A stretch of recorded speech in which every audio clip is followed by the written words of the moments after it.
the snap. It's a short punt. Gibson on the return. Near side. I don't see any flags. Gibson inside the 30. Hits the Jets. And he's going to go. Jets win it. Touchdown. Rookie Xavier Gibson. Game over.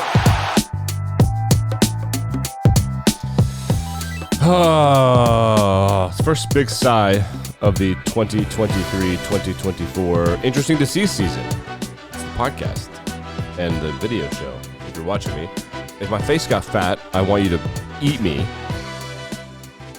Don't worry about it. It's none of your business. The Jets beat the Bills in one of the craziest and most fun games on Monday night, kind of, that I've seen in a long, long time. Lots to talk about, a crazy amount of stuff to talk about. Let's start with the big narratives from this game. A 9/11 truther led the team out of the tunnel. That will be the big story, right? I'm joking. He's not just a 9/11 truther. He's a many things truther. Aaron Rodgers' injury, I'm making light of it. Aaron Rodgers' injury is a huge bummer. He also is a 9/11 truther. So this is what happened. A lot of things to discuss. It appears very much like he popped his Achilles, and that was confirmed by, it was suspected by a bunch of doctors on Twitter. I thought about it right away. It's just very simple. When there's a big injury, I'll tell you how I detect injuries. You can tell by not what happened to their body, but how they look on their face.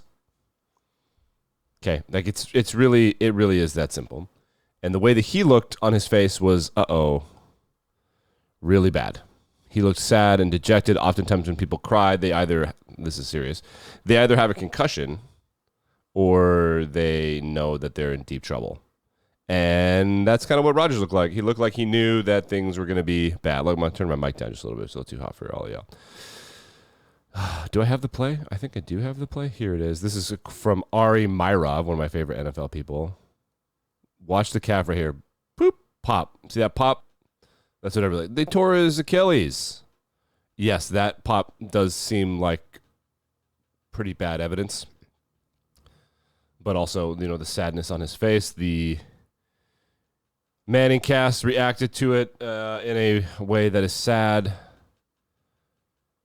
They were just like, no, oh no. With one guy said on Twitter that Aaron Rodgers would be tearing his Achilles in a rain-soaked MetLife Stadium 2.5 hours from now. That is, of course, what happened. Barstool Sports had a guy that just jinked the bejesus out of this whole thing, which is a little funny. Do Jets fans deserve this? I don't know. Listen, this is from the Barstool guy. Listen to what he said as the game was kicking off. The last time I was this excited to start a season was the year after they made the AFC Championship game against the Broncos. Testaverde in the first quarterback game goes back, blows his Achilles out. It's the first thing I thought about when I woke up this morning. That fucking game. Yeah. Yikes on the karma there. But the Jets won the game. The highlight, we're so sad. The Jets won the game.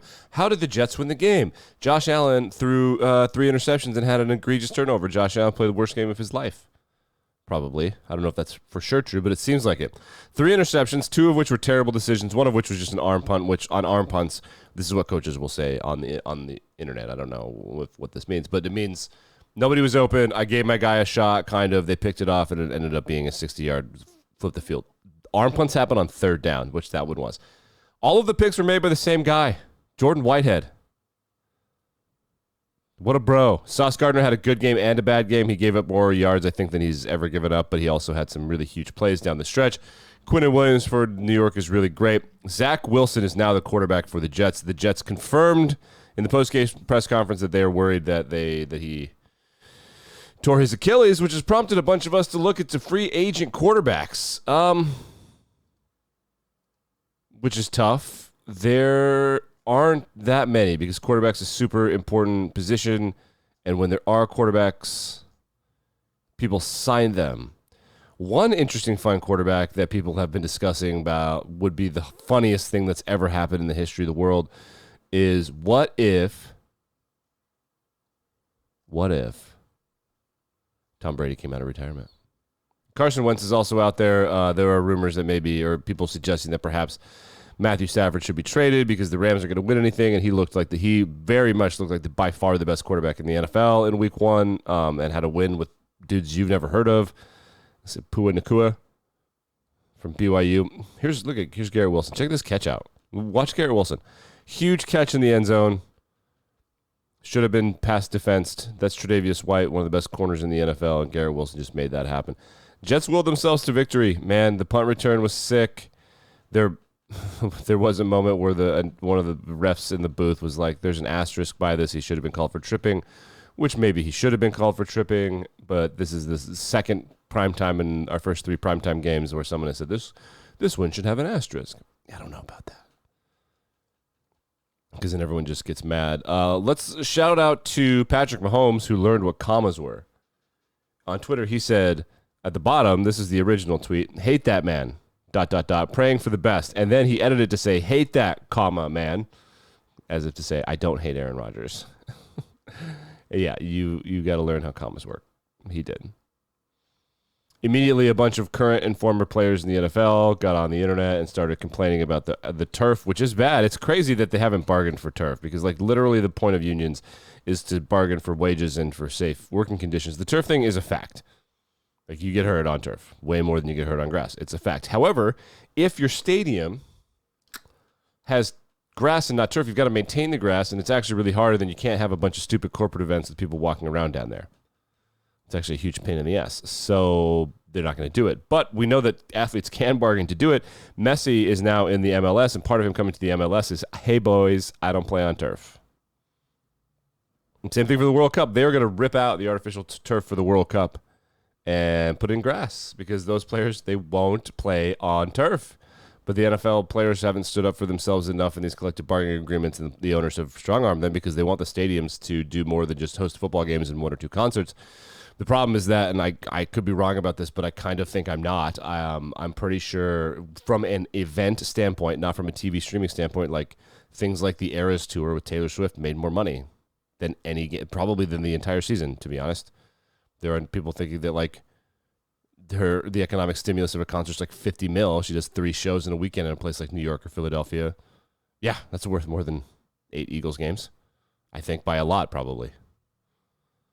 So for the owners, their response is like, yeah, we don't care. You'll get over it. It is a big bummer, though. The one huge disaster that there's a lot of various narratives and things here, but one that I just can't get over how the NFL hasn't figured out how to flex any game that they want with enough notice. This is the primetime lineup for the Jets with Zach motherfucking Wilson. It's not supposed to cuss. The internet says I'll go more viral if I don't cuss as much. So there's week 1, and then week 4, Kansas City at New York. Remember, Zach Wilson. Then week 9, LAC, Chargers at New York. And then week 10, back-to-back. That's back-to-back primetime games.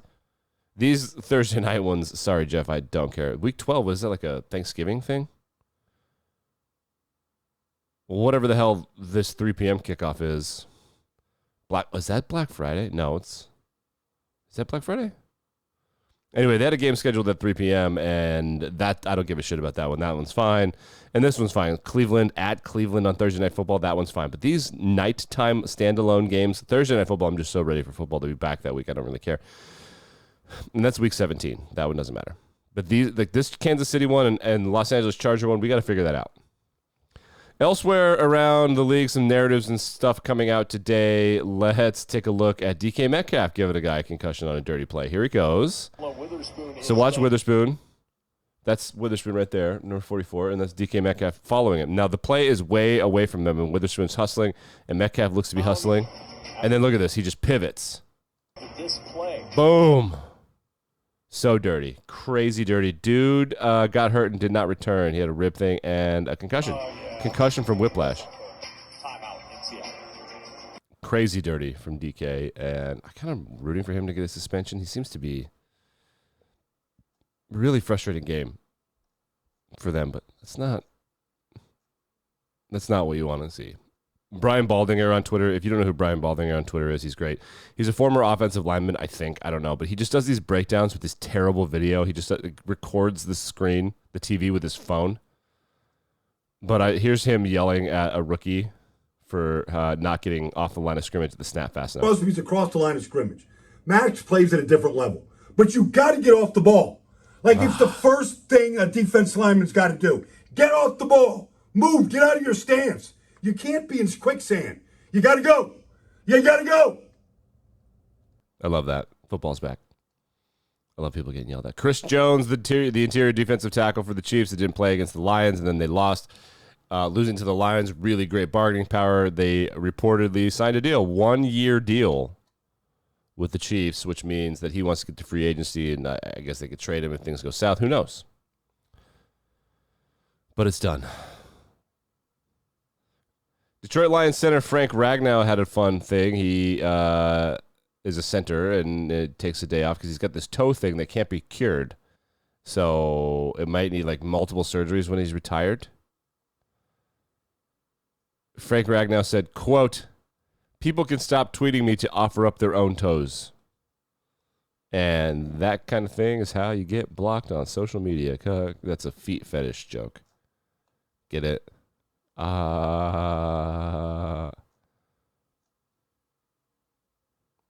Last night there was a special. This happens a lot. These apps. Sleeper, I think, was the one. DraftKings does it. FanDuel does it. They give you your first bet free, and they make it something that is for sure going to happen. Like, for example, one of the promotion options this weekend was Christian McCaffrey, the running back for the Niners, over 0.05 rushing yards. So if he gets a yard, you win your first bet. What they're trying to do is give you drugs so that you get addicted to gambling. One of them was Aaron Rodgers, over 0.5 passing yards. Free bet. They're going to have to refund that money because it looks really shitty. Speaking of things that look really shitty, because he didn't get it, obviously. Speaking of things that look really shitty, here is the Packers bar celebrating the injury. I guess they think, well, they didn't read the fine print. Remember, there's a Packers bar in Wisconsin that's going to give away free beer for every Jets loss. However, part of the loss has to be that Rodgers played. And listen to these people celebrate their former hero.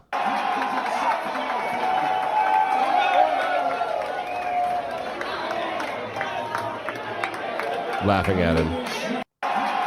Some bad karma right there. There's some terrible karma.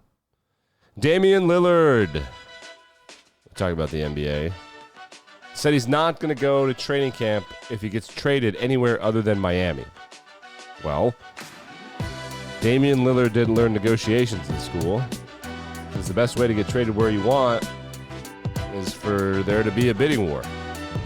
And then the team could be like, oh, it's a good enough trade.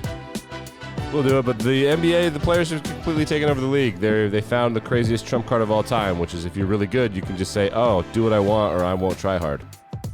Which is a pretty great argument. I mean, it works. It works a lot. Okay. Back and better than ever. Controversial Wednesday. Should we do college football or should we do sexual harassment soccer? Can't decide. See you then.